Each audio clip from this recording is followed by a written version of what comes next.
Explanation point on those, doesn't he? Man, oh man. Does he ever? Special thanks to Kia for that sweet Kia Slam Cam replay. Evans outside.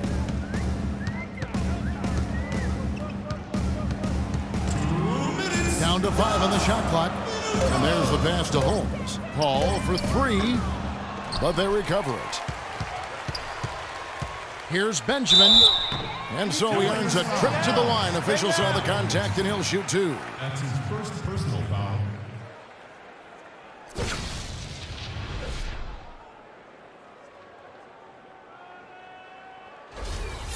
Benjamin. And what's your take, guys, in the hustle stats for the Cavaliers? Defensively, they've played with a lot of energy, and the steals we've seen are a result of that aggressiveness. Another factor here tonight has been the amount of points they've scored off turnovers. Boy, they came out of the locker room at halftime with a much more physical disposition than they had in the first half. And that helps, Clark. They've gotten extra trips to the foul line, and they need that to continue if they're going to get back in this game. Garnett from the high post, he drills it. Garnett's got 53. I don't think they can ask much more of him than what he's done this quarter. Paul against Garnett.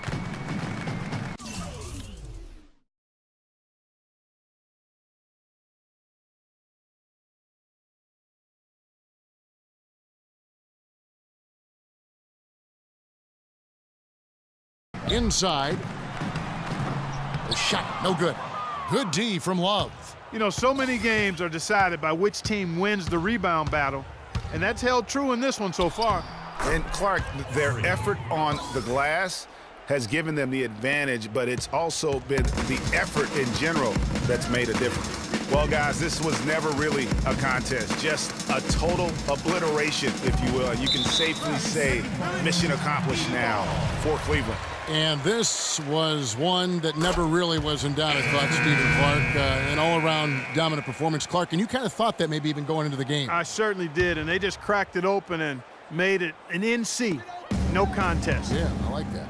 And with this effort tonight, grabbing their 8th win of the year. And once the horn sounds, they're going to go up 2-0 in the season series. But, Greg, still 2 more games upcoming between these teams, so we could have a few more twists and turns down the road. I mean, when you look at the stats, you'll see just how dominant a game this was for Garnett. He was extremely efficient offensively, got good looks, and really knocked down big shots all game long. 36 seconds left in the 4th quarter of this one. Move the ball and stick it to Paul with the steal. In transition, here comes Miami. Paul with the ball. No doubt that is within his range. Well, I would hope so. He's a pro, and it was only a 1-footer. Come on now. Garnett against Paul. 3-pointer. Good.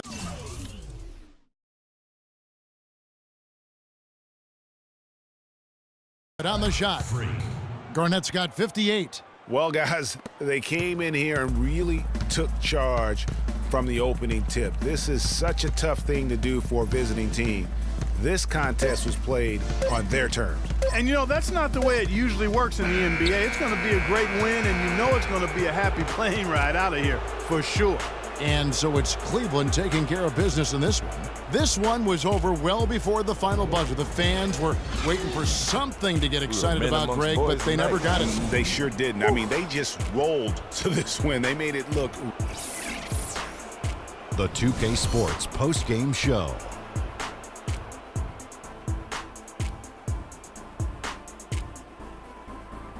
Thank you, Kevin, and now let's move on to the presentation of our Jordan Player of the Game, Freak. It was nothing short of a professional offensive clinic he put on today. He hit shots from every place he took them, and he took a lot of them to score more than 50 points. What'd you notice about his performance, Kenny? I know Freak's going to have a lot of people back home in Harlem extremely proud of the way he played tonight, and they should be proud of him because his play was genius. Just a textbook example of how to gain a mental edge and continue to exploit it. He had a sensational night shooting the ball. Over 60% reminds me of myself. If you're shooting over 60%, you're playing smart. You're being aggressive, and you're creating opportunities. What a spectacular performance.